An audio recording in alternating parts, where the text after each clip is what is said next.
On this episode of Newt's World, today we celebrate the triumph not of a candidate, but of a cause, the cause of democracy. And at this hour, my friends, democracy has prevailed. This is a great nation. We are good people. And over the centuries, through storm and strife, in peace and in war, we've come so far. But we still have far to go. To restore the soul and secure the future of America requires so much more than words. It requires the most elusive of all things in a democracy, unity. I know the forces that divide us are deep and they are real, but I also know they are not new. Our history has been a constant struggle between the American ideal that we're all are created equal and the harsh, ugly reality that racism, nativism, fear, demonization have long torn us apart.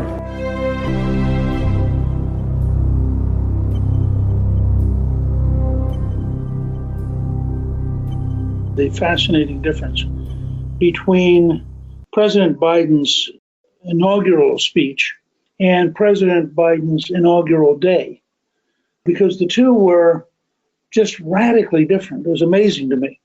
I thought the speech was well delivered.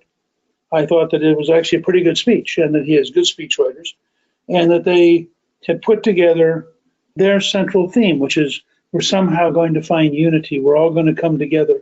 This is a great triumph of democracy. And he made a series of promises that we could count on for the way he was going to reach out to everybody and he was going to work with everybody. So it's a speech worth your taking and looking at in detail because it made a number of statements that, in fact, the rest of the day simply disowned. And that's why I want to draw the distinction. We had a lovely speech. And had it been Dwight David Eisenhower, who had been a World War II hero and who was seen by both Democrats and Republicans as a citizen who they could work with, the speech would have been perfect. But the fact is, this was a speech of bipartisanship and civic goodwill given by somebody whose entire team is dedicated to tearing down people who supported Donald Trump and dedicated to creating a very different, much more radical America. Now, you could tell this because after the inaugural address, which I want to emphasize was a very good address, very impressed with it. I thought he delivered it well. I thought it hit all of the right sentiments about the way you'd like to start a new presidency. But then he promptly went back to the White House and signed some 17 executive orders, which were the exact opposite of what he had promised. We're going to be signing a number of executive orders over the next several days to week. And I'm going to start today. The compounding crisis of COVID-19, along with the economic crisis following that, and climate crisis, and racial equity issues. And, some of the executive actions I'm going to be signing today are going to help change the course of the COVID crisis. We're going to combat climate change in a way that we haven't done so far, and advance racial equity and support other underserved communities. We're going to rebuild our economy as well. And these are just all starting points. We're going to, in the process of rebuilding the economy, do what I said throughout the campaign and while running rebuild the backbone of the country, the middle class. And so there's going to be a lot of focus on that. And I think some of the things we're going to be doing are going to be bold and vital. And there's no time to start like today. So I want to start with that you have this enormous contradiction between the good government, citizenship, centrist, bring us together, Biden address as part of his inaugural, and the tear apart the other side, change everything, repeal the entire 4 years of Trump, and do it as quickly as you can, which is what they're actually doing. So let me give you some examples. Biden, having promised that we will work together, listen to each other, etc., goes back to the White House and promptly ends Trump's withdrawal from the World Health Organization. Now, given that the World Health Organization continues to be dominated by the Chinese, continues to lie about the origins of COVID, continues to fail to do its job, that was just an ideological commitment to repudiating Trumpism. Then he signed an executive order ending the construction of Trump's signature wall on the U.S.-Mexico border and declared it an immediate termination of the national emergency declaration Trump used to fund it. This, by the way, at a time when we have 6,000 to 8,000 people trying to come north from Honduras in one caravan alone, and when people all across Latin America have said, you really don't want to go in the direction of a totally open border because it's just going to drown in people. Then he rejoined the Paris Agreement on climate change. Now, you sort of knew this was inevitable because John Kerry has joined the administration, and he and Al Gore are the two leading climate change fanatics in public life. So he wouldn't have joined if they weren't going to rejoin the Paris Agreement. But ironically, the fact is that the Paris Agreement has been more than met by the United States. Because of our transition to natural gas and away from coal, we've actually been the most successful country in the world in reducing the impact on the climate from our economic activity, none of which, of course, counts if you're interested in symbolism. Then he reversed Trump's ban on travel from predominantly Muslim countries. This includes countries which the State Department says are sponsors of terrorism. Why, in the middle of COVID, the Biden team felt it necessary to reopen the United States to people from countries that support terrorism, I'm not quite sure, but it's a matter of great ideological importance.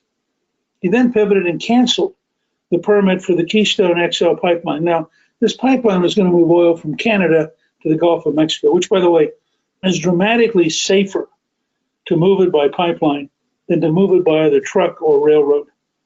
And the railroad people, of course, were not at all in favor of the pipeline.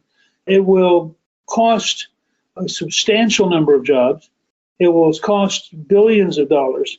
And it is the first step in moving away from energy independence, which had enabled us to negotiate both with the Russians, the Saudis, and the Iranians from a position of enormous strength. And this is the first step back towards making America dependent on other countries for energy. He then issued a mask mandate on federal property and what he calls the 100-day masking challenge.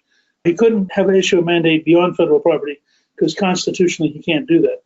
That particular one, frankly, I don't have any great problem with.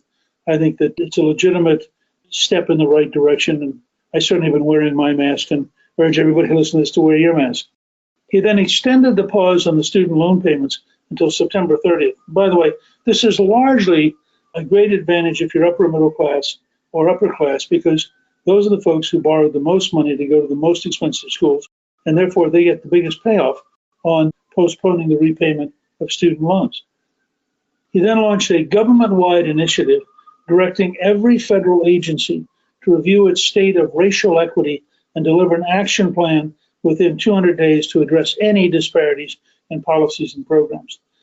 This is, I think, going to be an area of enormous contention, both because it is going to drift towards racial quotas and dividing Americans up into racial groups, and because it's going to be the entry point for people who are committed to eliminating white males from the society and forcing them, literally in some cases in the federal government, even under Trump, there were courses where white men were forced to stand up and apologize for being a white male and to write papers on what they're going to do to offset whatever evil thing they might have done.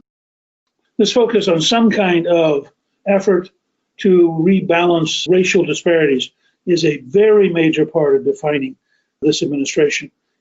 And what I think is maybe the most interesting and revealing step that he took on the very first day he was president. Remember, everything I'm telling you about, he did the first day. So he goes to the Capitol, he gets sworn in, he gives a lovely speech about all of us working together. Then he goes back to the White House and signed some 17 executive orders, almost all of them very controversial if you're a conservative. So whatever he was talking about bringing us together may have actually had a fairly limited reach in terms of who he thought us was.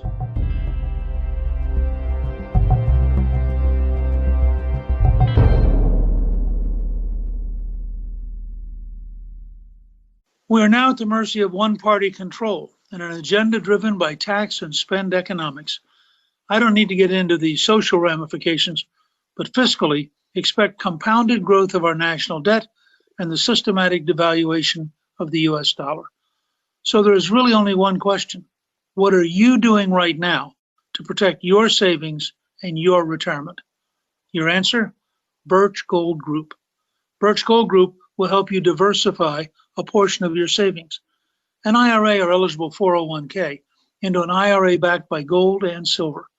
They are the premier precious metals IRA company in America, with an A-plus Better Business Bureau rating, countless 5-star reviews, and thousands of satisfied customers. There's a tidal wave of inflation coming. Gold is your hedge. Text Newt to 474747 for your free information kit on Precious Metals IRA, or to speak with a Birch Gold representative today. Time is running out, but you can protect your savings now. Text Newt to 474747. I know what'll make you happy: getting your best credit score. The average American has 97 points they can add to their credit score. That's 97 points, but no idea how to get them. ScoreMaster knows how. ScoreMaster is not credit repair. It's credit science, and it helps you get your points fast. In fact, the average ScoreMaster user adds 61 points in 20 days or less. And getting your plus points fast can save you a fortune before you apply for a loan or credit card or refinance your home or buy a car. ScoreMaster is also great for business owners who use their credit score to finance their business. ScoreMaster is even great for mortgage brokers who need an edge and love getting their clients better deals. ScoreMaster is great for everyone. It even shows you the score consequences of spending too much or identity theft. No one else does what ScoreMaster does. Enroll in minutes and see how many points you can add to your credit score and how fast. Visit scoremaster.com/Newt. That's scoremaster.com/Newt.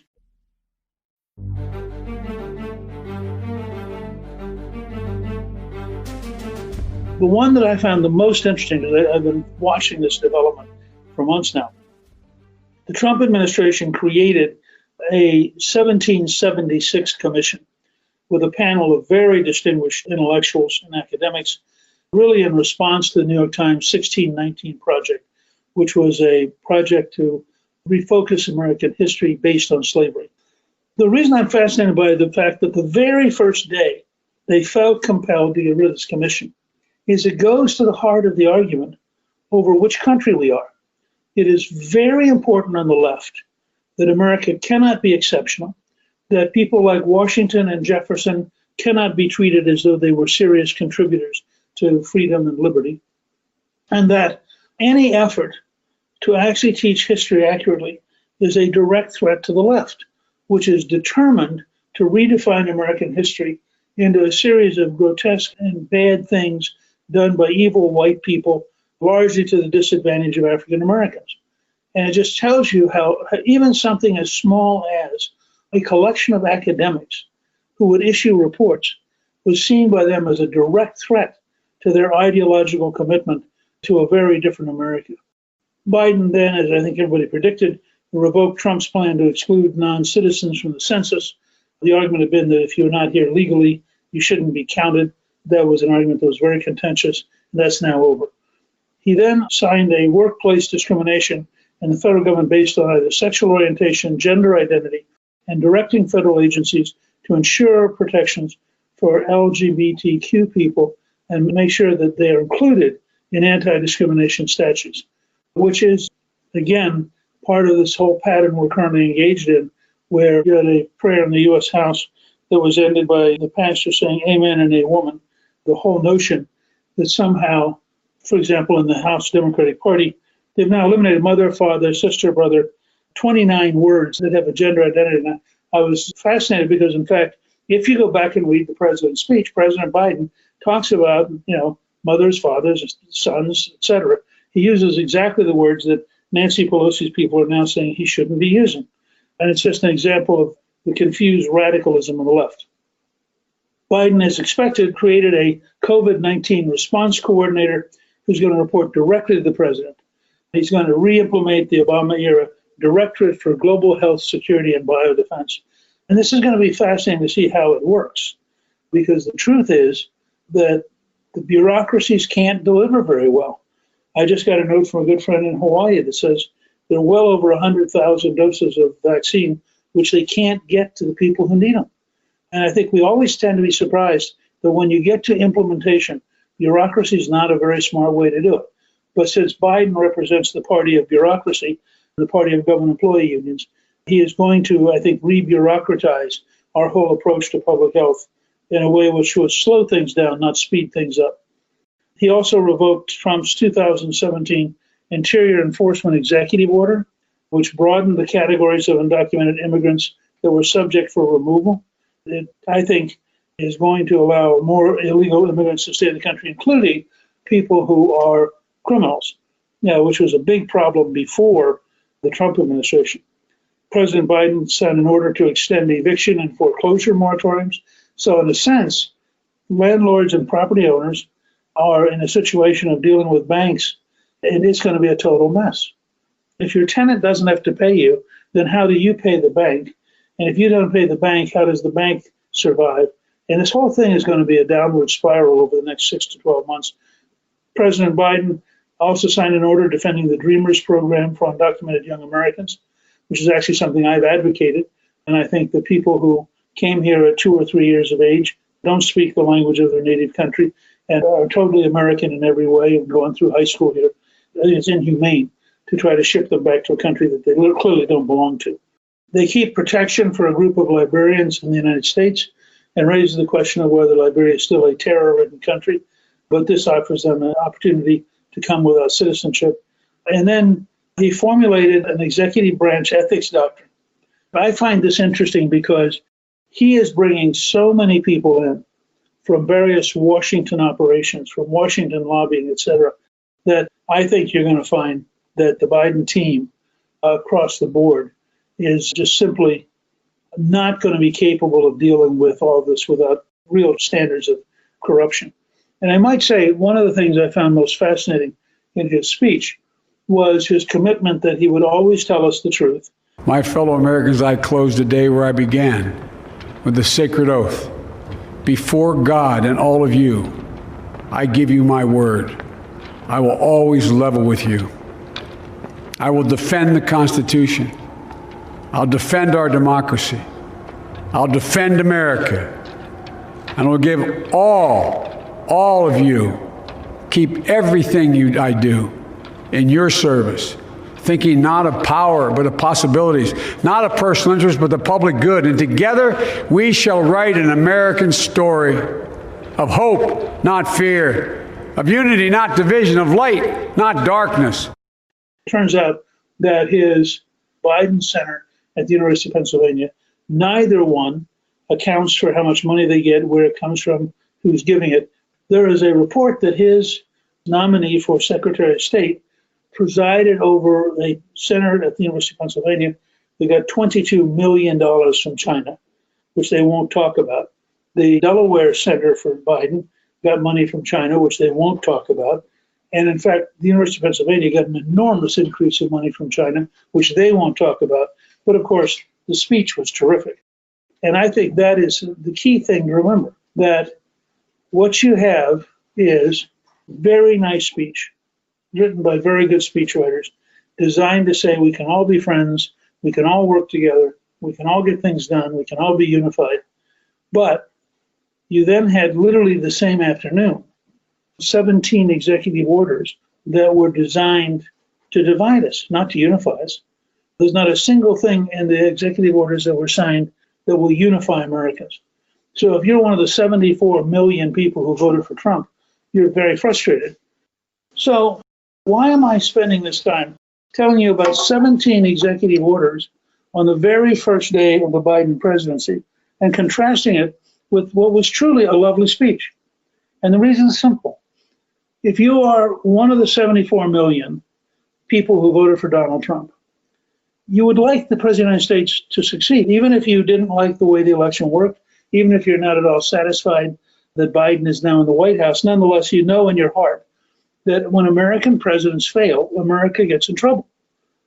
And so when he gives a speech at his inaugural, that reaches out, talks about how we can work together in a unified way, your first instinct is to say, this would be wonderful.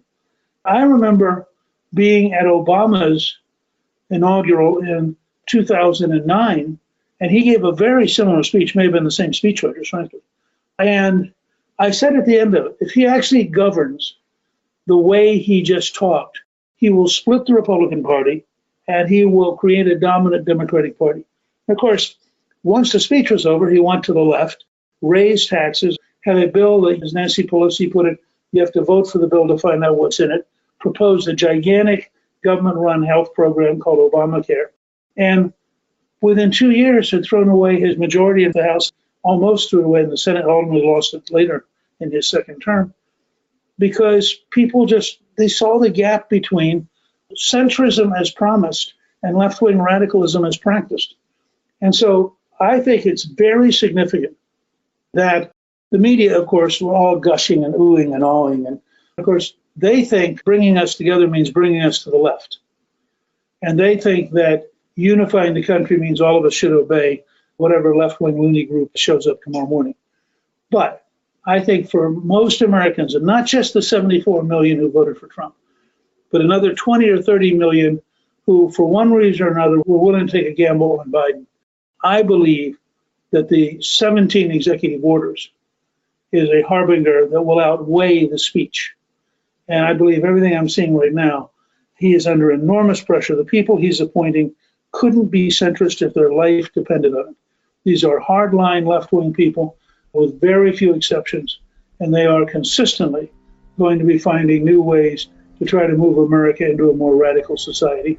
Biden is consistently going to be signing the executive orders they draft. So I thought it was a fascinating day, and I just want you to remember to draw a distinction between the President Biden inaugural address and the President Biden inaugural day. And remember that the day outweighed the address, and the day is when he did all the damage that undid every single thing he promised in his address. Newt's World is produced by Gingrich 360 and iHeartMedia. Our executive producer is Debbie Myers. Our producer is Barnsley Sloan, and our researcher is Rachel Peterson. The artwork for the show was created by Steve Pender. Special thanks to the team at Gingrich 360. If you've been enjoying Newt's World, I hope you'll go to Apple Podcasts and both rate us with 5 stars and give us a review so others can learn what it's all about. Right now, listeners of Newt's World can sign up for my 3 free weekly columns at gingrich360.com/newsletter. I'm Newt Gingrich. This is Newt's World.